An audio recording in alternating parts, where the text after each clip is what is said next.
So Tori Kelly is here.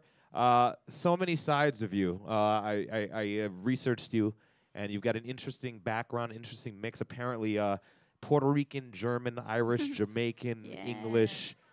My Keep favorite going, side of that's you is your Jamaican side. I love your Jamaican side. Oh, hey. Yeah. Nice, But nice. how does that break down with mom and dad? Who's who and what's what? Mom is the German, like European, Caucasian side, and then my dad is the Hispanic, like Puerto Rican, Jamaican, and he's Irish too. So it's kind of like all It's awesome. over. I Yeah. mean, that sounds like a heartburn So I'm a at, mutt, at basically. Thanksgiving dinner. That's like a lot of food, a lot of different foods. A lot of different cultures. Yeah? Yeah. Cool. So let's walk through the story. Let's walk through the story. 14 years old. Mm-hmm. You're uploading songs on YouTube. What are you thinking that you want to do at that point? Are you just trying to be the coolest person on social media, or are you actually trying to hit it big at that point? 14, 15 was when I first started posting videos, I guess, on YouTube, which is crazy to think that far back. But I think at that point, I really just wanted to songwrite and like see what other people thought about my music. Like I wanted to do the covers and stuff, but I always wanted to inject my own originals too, like within all of that. So is songwriting in your family's background? Like, did your mom or dad do anything like that, or? Yeah, both of them are really musical. My mom grew up playing piano, and then my dad, grew up in like different bands, and he plays bass and sings and stuff. So that in my house growing up, it was always very encouraged. Gosh, you know what? I grew up musical. You know, I watched a lot of your YouTube videos, and I'm watching you play guitar. Number one, you're a great guitar player. Thank you so much. Awesome. I'd like to call myself a guitar player, but then you get up here and do that. I'm like, well, let me not do that.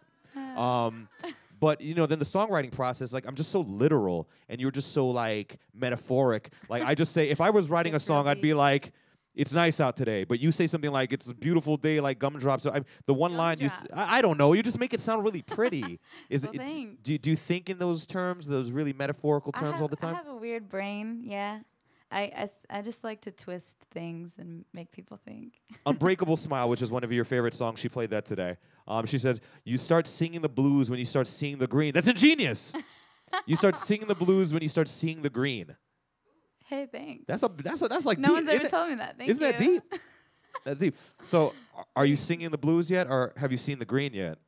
Oh, I don't know either. I'm not doing either of those things. Okay. That song is an observation song. Okay. So it's like you hear that like, oh, once you start like getting money, then it's like you're sad now and you can't find happiness. I don't know.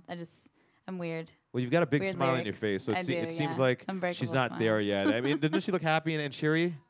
Trust me, some people come up here and you could tell like rich they just in joy. Exactly. Yeah. Rich in the experience. Yes. Yes. So we're gonna keep going through the story. So then you're doing the YouTube thing, and what prompted you to do the American Idol thing? Oh yeah, American Idol sort of came. You know what? American Idol came right in the beginning of the whole YouTube thing. So I didn't really understand like the YouTube social media world yet, and I was just like, you know what? I'm gonna audition. Whatever, like let's just give it a shot. And so when I didn't make it on the show, it was actually like the best thing that could have happened, because that's what like sparked something to be like, oh, I'm gonna like really take on the reins and just like have control and start posting videos. And you were on season 9. Did you guys watch her on American Idol? Did you see that on American Idol season 9, 2000? I think it was 10. That year, Lee DeWise and Crystal Bowersox were the 1 and 2. Yeah. Did you see them audition at all, or did you see them back there at all during the process? I didn't really get too close with them. I vaguely remember a lot of the people on that show, because it's so like all over the place. They have you like running around with different cameras in your face and stuff. But I did meet some cool people through that show. Yeah. Because I'm thinking it's got to be a weird process where you're on American Idol, then you're watching the show, you know, after your part is done, and you're like, him? Or like her? Like you like they made it through. Did you ever get that kind of feeling that you're like, oh my gosh, how did they get farther than me? No, because at the end of the day, it's a TV show, so I'm glad that I understood that. And it all happened for a reason. So when I got cut, it was like, oh, there's clearly like something else that's supposed to happen. Like I obviously wasn't supposed to be on the show for some reason, and now I get to do this. That's just so super positive. That's amazing that she thinks so positively, because I would have gone home and cried my eyes out. Like I would have been I mean, it was definitely sad for like a good day. Did and then I was like, nah. Just a day, really? Have you ever it was watched? a good experience, though. Have you ever gone back and watched that episode? Your gosh. audition. No, You it's on YouTube, I think, somewhere. But no, that's weird. That's like watching old like home videos or something. I don't listen to a single one of my shows. Awkward. After we're done on the air, Gabe, our producer over there, tries to get me to watch the shows. I don't listen to the shows. I'm like, I don't want to hear them. Yeah, It's weird. Mean, performance, like my own shows, I guess it's one thing to go back and watch because I'm like a big critic of myself.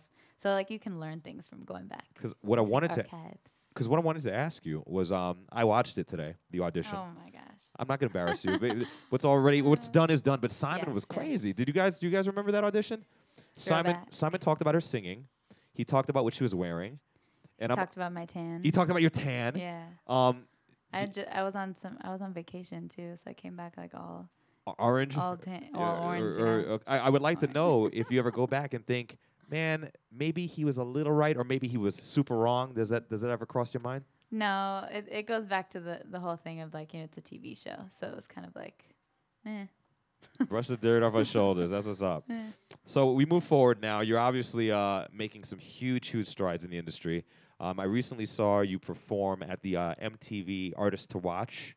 You did an acoustic set there where you actually you did a cover of Ariana Grande's "Right There." Are any Arianators here? Yeah. Oh man! Yeah, Oh my I God! am. Yeah. Okay. Wow. They've put a line in the sand right there. But then Ariana Grande comes out and she gets in on that with you. That was fun. That was cool. That was sweet of her to do that too. Yeah. Was that planned, or did you know she was gonna do that, or? We planned it. I think like the night before. She was down to do it. Yeah. What cool. Is she nice? Are you guys still in contact? Nice, yeah. I've only met her a few times, but the times that we've met, she's really cool.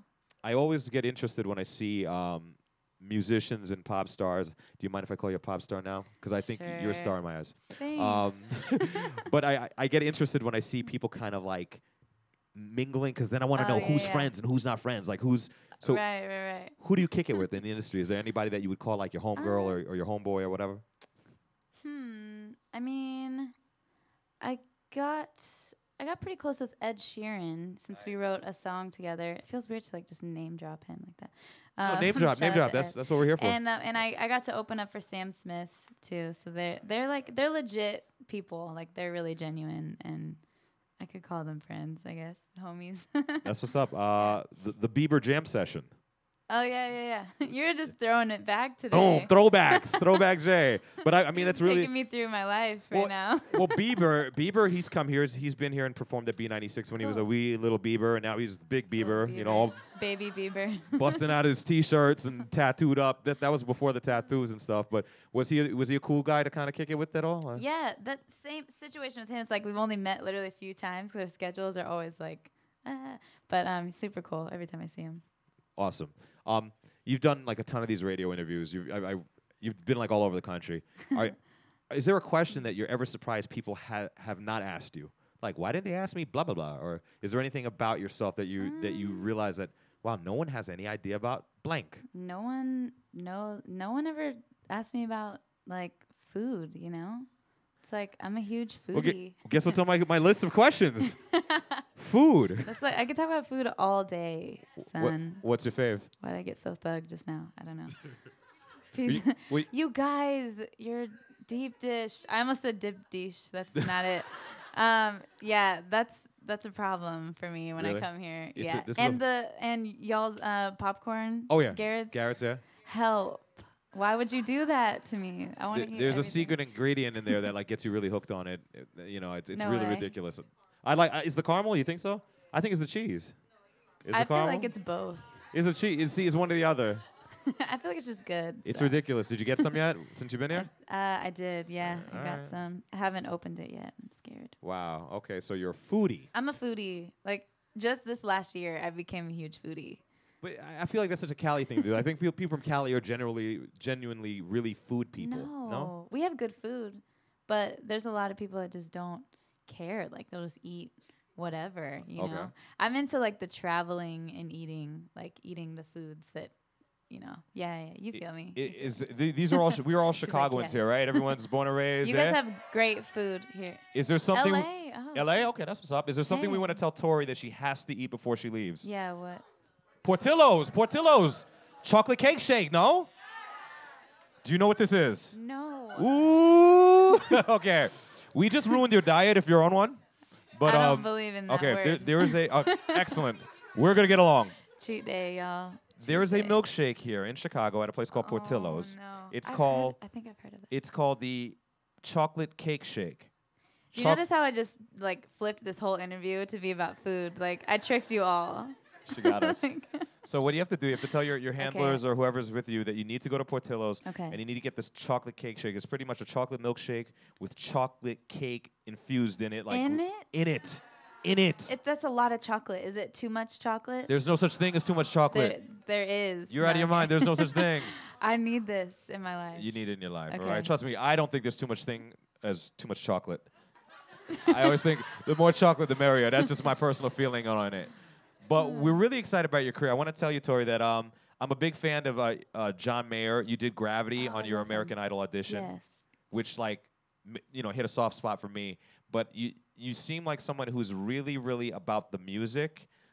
You reference it in your songs that you want to keep it kind of real and keep it authentic, and I think you're doing that. I haven't been really this excited about a person, coming up in the industry in a long time. Oh, wow. I feel like, because I kind of like when we met Bieber, I was like, hey, Bieber, and I kind of smacked him on the butt, and then look what happened. And nothing, it was like, wow, I should have been friends with that dude. But I feel like there's some really, really big stuff, coming up ahead for you. So thank you I'm excited.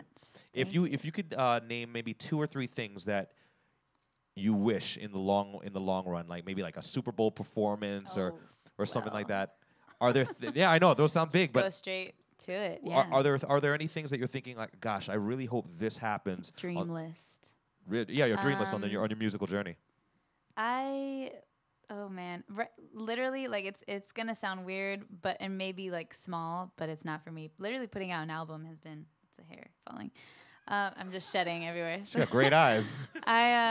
Putting out an album for me since I was a kid has been like the #1 thing, and I've put out 2 EPs, and for me it was just like such a tease. And like, when is it gonna be time to put out full-length albums? So this year it's like finally happening, and I think the day that it comes out, I'm gonna like die. Well, crawl in a ball. Don't do that because we need album number 2. True. Yeah, cool. So an album is a huge goal of yours. Album is a big goal. After that, I'm such a like day at a time type of person. But I always thought it would be cool to perform at Staples because that's like it's like LA. That's awesome. Where I'm from, so that'd be cool. Super Bowl would be crazy. I see. It's weird to talk about this stuff. No, it's really weird to talk about. I mean, and especially since you've also said like no album yet. But I mean, we've got people in here. She was getting hot flashes when you were singing one of the songs. I watched you, and then she over here, she was singing every word. You're pointing. And there isn't even an album yet. I mean, it's really, really remarkable. There's something special going on with you and what you do, and I want you to really understand that. It really is. It's awesome. Exciting. It really is. It makes me more excited just to like be putting music out. Absolutely. Yeah. And we are streaming live to the World Wide Web right now. Hi, web people. So social media. Tell everyone what your social media is if they want to say what's up. Here. Yeah. I'm like everywhere but the camera. Yeah, the camera. You can follow me on Twitter and Instagram. It's just at Tori Kelly. And like Snapchat, maybe. Yeah. That's a fun thing. You know what? The weird thing about Snapchat is I feel like every time I talk about Snapchat, my brain goes into like a really nasty place. Like it's like Snapchat's just weird, It's like.